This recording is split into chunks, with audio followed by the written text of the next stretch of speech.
ఇక ఈవినింగ్ అయిన తర్వాత అందరూ భోజనానికి కూర్చొని ఉంటారు. సహస్ర, పద్మాక్షి, అంబిక తింటూ ఉంటే యమున, పండు ఇద్దరు వడ్డిస్తూ ఉంటారు. సిరి పాప కూడా కూర్చొని తింటూ ఉంటుంది. అప్పుడే హరికృష్ణ అక్కడికి రావడంతో పద్మాక్షి చాలా సీరియస్‌గా చూస్తుంది.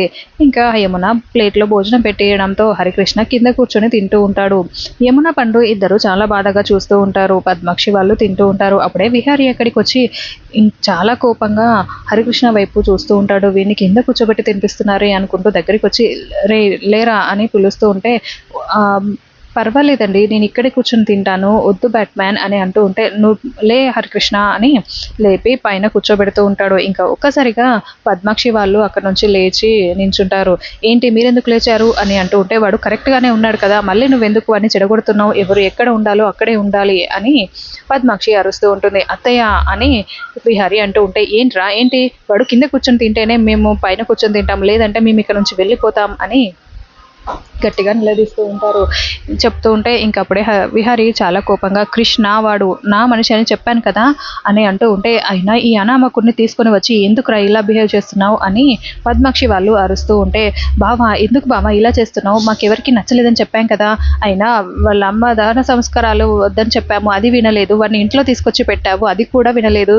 సరే పోనీలే అని ఊరుకుంటూ ఉంటే, నువ్వు కూడా ఎందుకు ఇంత ఎక్కువ చేస్తున్నావు" అని అంబిక, పద్మాక్షి, సహస్ర వాళ్ళు విరుచుకుపడిపోతూ ఉంటే, "ఏంటి వదిన తినేటప్పుడు చిన్న పిల్లాడి మీద" అని యమున అంటూ ఉంటుంది. "నువ్వు మాట్లాడకు" అని యమునని పద్మాక్షి సీరియస్‌గా తిట్టడంతో ఇంకా విహారి చాలా కోపంగా పద్మాక్షి వైపు చూస్తూ "అత్తయ్య" అని గట్టిగా అరుస్తూ ఉంటాడు.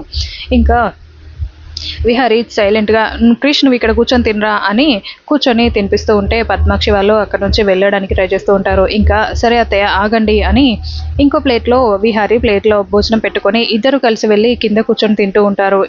ఇంకా అప్పుడే సిరి పాప కూడా "నాన్న నేను కూడా మీతోనే తింటాను నాన్న" అని ప్లేట్ పట్టుకొని వచ్చి విహారీ పక్కన కూర్చొని తింటూ ఉంటుంది. ఇంకా అదంతా చూస్తూ మండిపడుతూ అంబిక, పద్మాక్షి వాళ్ళు అక్కడి నుంచి వెళ్ళిపోతారు. ఇంకా క్రిష్ అలా అన్నం కలుపుతూ ఉంటే, "రేయ్ ఏంట్రా కలపడం" అని విహారీ ప్లేట్ తీసుకొని అన్నం కలిపి తినిపిస్తూ ఉంటే హరికృష్ణ ఏడుస్తూ ఉంటాడు.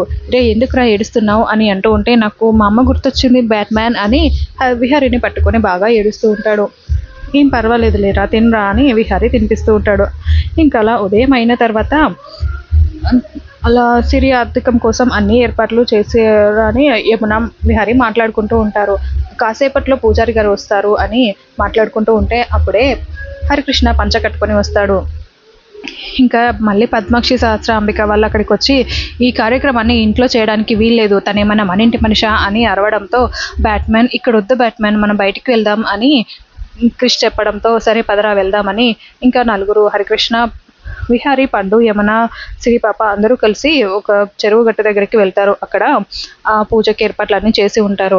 "నాయనా ఫోటో ఏమైనా ఉందా" అని అడగడంతో "ఫోటో అంటూ ఏమీ మిగలలేదు క్రిష్ నీకోసం నేను ఏమీ చేయలేకపోయానురా ఇది తప్ప" అని ఒక స్లేట్ పైన "అమ్మ" అని రాసి అది పూజారి గారికిచ్చి దీనికే పూజ చేయమని చెప్తారు.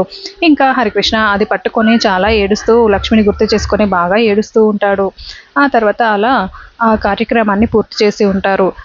అది అయిపోయిన తర్వాత శకుంతల ఇంట్లో కూర్చొని ఆలోచిస్తూ ఉంటుంది. అప్పుడే విహారీ అక్కడికి వెళ్ళి ఆ రౌడీలని కొడుతూ ఉంటాడు.